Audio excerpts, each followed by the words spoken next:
You remember the sound of dial-up internet, that screeching mechanical song that meant you were about to enter a different world. But you also remember the silence before it, the weight of boredom, the way time moved slower when you had nothing but your thoughts and the physical world around you.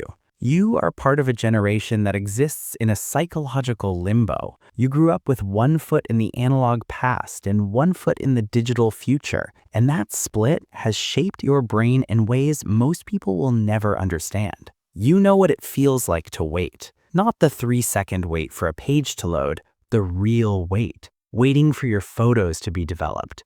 Waiting for your favorite song to play on the radio so you could record it on a cassette tape. Waiting for your friend to call back because you missed them the first time and there was no voicemail. This taught you patience, but it also taught you longing. You learned to hold desire in your body without immediate release. And now, in a world where everything is instant, you feel the dissonance. You crave speed, but you're also exhausted by it. You were the last generation to experience true disconnection. You remember coming home from school and being unreachable. No texts, no notifications. No one could find you unless they knocked on your door. And that invisibility, it gave you space to become yourself. Space to be bored. Space to daydream. Space to exist without performance. But then the digital world arrived and you learned a second language. You adapted, you built online identities, you learned to translate your inner world into posts, profiles, and pixels. You became bilingual in a way no generation before or after you will ever be. And here's the psychological weight of that. You live with a constant comparison.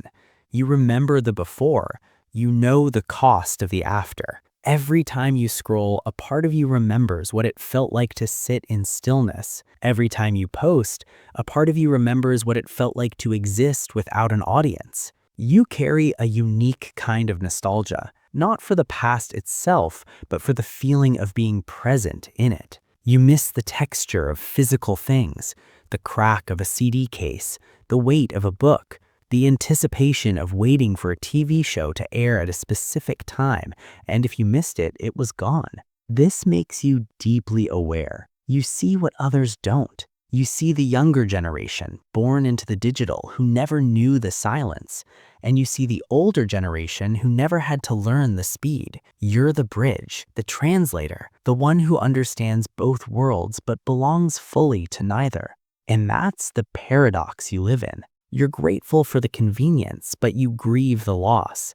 You love the connection, but you crave the disconnection. You're more adaptable than anyone gives you credit for, but you're also more tired, because adapting to a world that changed mid-childhood is exhausting. You are the last witnesses to a world that will never return, and you are the first survivors of a world that never stops. You live in the tension between two eras, and that tension has made you who you are. So when you feel out of place in both worlds, remember this: you are not confused. You are not behind. You are not outdated. You are the generation that holds the memory of slowness in a fast world. And that memory is not a weakness. It's a superpower, because you know what we lost, and you know what it cost.